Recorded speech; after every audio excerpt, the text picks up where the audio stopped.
Morning बच्चों, आज हम पाठ 4 रहीमन विलास का अर्थ समझेंगे। यह वीडियो आपको वर्जिन मेरी हायर सेकेंडरी स्कूल उज्जैन द्वारा प्रेषित किया जा रहा है। अब हम एक एक दोहे को पढ़ेंगे और उसका अर्थ समझेंगे। रहीमन बहु भेषज करत व्याधि न छाड़त साथ, खग मृग बसत आरोग बन हरि अनाथ के नाथ। इस दोहे में रहीम जी ने बताया है, मनुष्य अनेक प्रकार की दवाइयों का प्रयोग स्वस्थ रहने के लिए करता है, फिर भी वह स्वस्थ नहीं रह पाता, रोग उसके साथ नहीं छोड़ते हैं। इसी के विपरीत पक्षी, हिरण आदि पशु पक्षी सब वन में रहते हैं, वे सदा निरोगी रहते हैं, रोग उनके निकट भी नहीं आता। क्यों? क्योंकि अनाथों के स्वामी स्वयं ईश्वर होते हैं। कहने का अभिप्राय यह है कि प्राकृतिक वातावरण में रहने से स्वास्थ्य में वृद्धि होती है, अतः मनुष्य को स्वस्थ रहने के लिए प्रकृति के निकट रहना चाहिए। बच्चों, दूसरा पद है, धन रहीम जलकूप को लघु जिय पियत अघाय, उधि बड़ाई कौन है जगत पियासो जाए। यहाँ पर तृप्त करने वाली वस्तुओं को महान बताते हुए रहीम जी कहते हैं कि छोटे से कुएं का जल धन्य है, क्योंकि उस छोटे आकार के कुएं का जल पीने से हर प्राणी की प्यास बुझती है, वह संतुष्ट होता है, इसलिए उसका अपना महत्व है। इसी के विपरीत सागर चाहे कितना ही बड़ा क्यों ना हो, वहाँ से संसार अपनी प्यास नहीं बुझा पाता। व्यक्ति जो भी जाता है वो प्यासा ही लौटता है, इसलिए उसका कोई महत्व नहीं है। इसी प्रकार जो दूसरों के काम आता है वही बड़ा होता है, संतुष्ट करने वाली वस्तु ही महत्वपूर्ण होती है। इसलिए बड़े समुद्र की अपेक्षा छोटे आकार के कुएं के महत्व को बताया गया है। बच्चों, यहाँ तीसरा पद है, तीसरा दोहा है, बसी कुसंग चाहत कुशल यह रहीम जी सोस, महिमा घटी समुद्र की रावण बसियो परोस। यहाँ पर बताते हैं, कवि ने कुसंगति के प्रभाव के बारे में बताया है।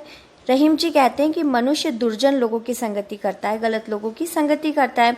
बुरे लोगों के साथ रहते हुए भी वह मन से अपनी कुशलता चाहता है, वो चाहता है कि मेरे साथ कभी बुरा नहीं होना चाहिए। पर अफसोस की बात है, बहुत दुख की बात है, रावण की लंका में रहने के कारण ही समुद्र की महिमा कम हुई, अर्थात दुराचारी रावण के पास बसने पर ही समुद्र का बड़प्पन घटा। लंका पर चढ़ाई करने के लिए किस प्रकार श्री राम जी ने समुद्र को बांधा। कहने का अर्थ यह है कि कुसंग से यश में वृद्धि नहीं होती है, वह कम ही होता है, इसलिए हमें कुसंगति से बचना चाहिए।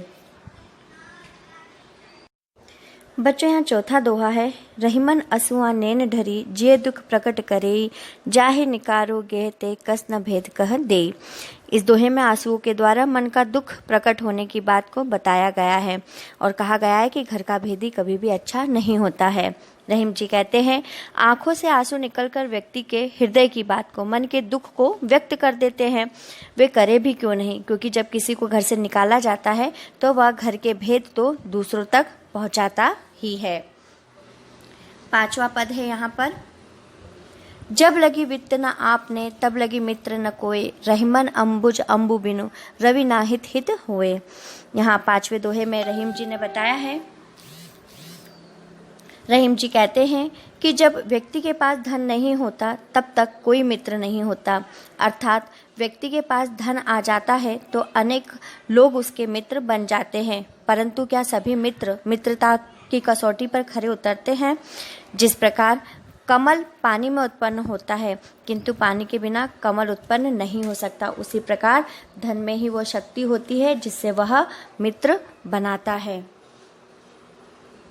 यहाँ पर अगला दोहा है, अन कीन्ही बातें करे सोवत जागे जोए, ताही सिखाए जगाबियो रहीमन उचित न होए। यहाँ पर रहीम जी ने बोला है, रहीम जी कहते हैं कि सोते जागते हुए निरर्थक बातें करने वाले व्यक्ति को समझाना उचित नहीं है। रहीम जी कहते हैं, जो व्यक्ति सोते और जागते हुए अनकही या निरर्थक बातें करता है, ऐसे व्यक्ति को समझाना उचित नहीं है, क्योंकि उसे किसी भी प्रकार से समझाया नहीं जा सकता है।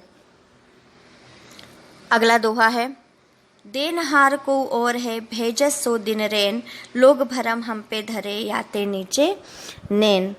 यहाँ पर रहीम जी ने दानी भाव को प्रस्तुत किया है, दान देने के भाव को प्रस्तुत किया है।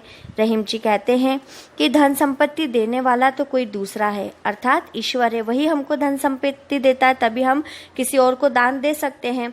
वह हमें रात दिन देता रहता है।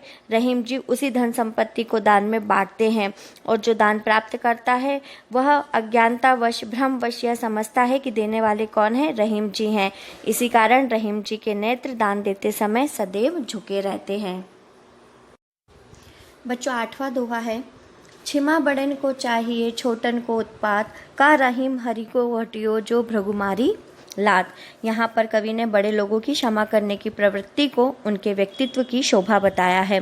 रहीम जी कहते हैं जैसे बड़े लोग जो होते हैं उनके व्यक्तित्व को क्षमा करना ही शोभा देता है, उसी प्रकार छोटे बच्चों को उपद्रव मस्ती करना शोभा देता है। बड़े लोगों द्वारा उनकी गलतियों पर क्षमा करना ही उनका बड़प्पन है। रहीम जी कहते हैं भगवान की कीर्ति में क्या कमी आई, जब भृगु ऋषि ने पैर से उन पर आघात किया तो भगवान ने अपना बड़प्पन दिखाते हुए उनसे पूछा कि प्रभु आपके पैरों में मेरी कठोर छाती पर लात मारने से चोट तो नहीं लगी। ऋषि जो थे वो भगवान से तो छोटे ही थे, फिर भी भगवान ने बड़प्पन दिखाते हुए उन्हें क्षमा कर दिया। इसीलिए बड़े लोगों को क्षमा ही शोभा देती है। अगला दोहा है, टूटे सुजन मनाइए जो टूटे सो बार, रही मन फिर पोइए टूटे मुक्ता हार।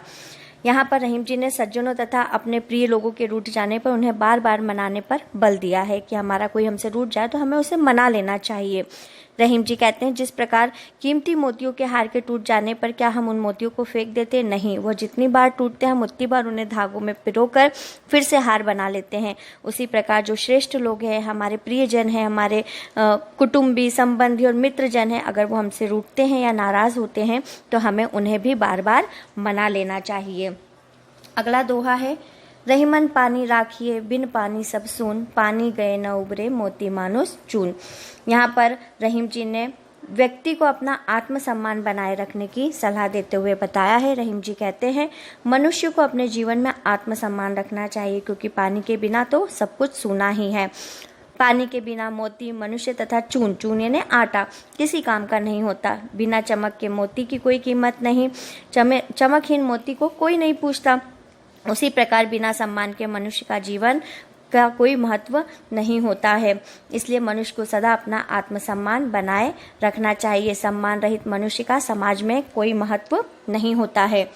अगला दोहा है, मथत मथत माखन रहे दही मही बिलगाए, रही मन सोई मीत है भीर परे ठहर राय। यहाँ पर रहीम जी ने इस दोहे में सच्चे मित्र की पहचान के बारे में बताया है। रहीम जी कहते हैं जिस प्रकार दही को बिलो कर मथ कर, हम दही को मथ कर छाछ और मक्खन को अलग अलग करते हैं, उसी प्रकार जब संकट का समय आता है तो वो मथनी का काम करता है।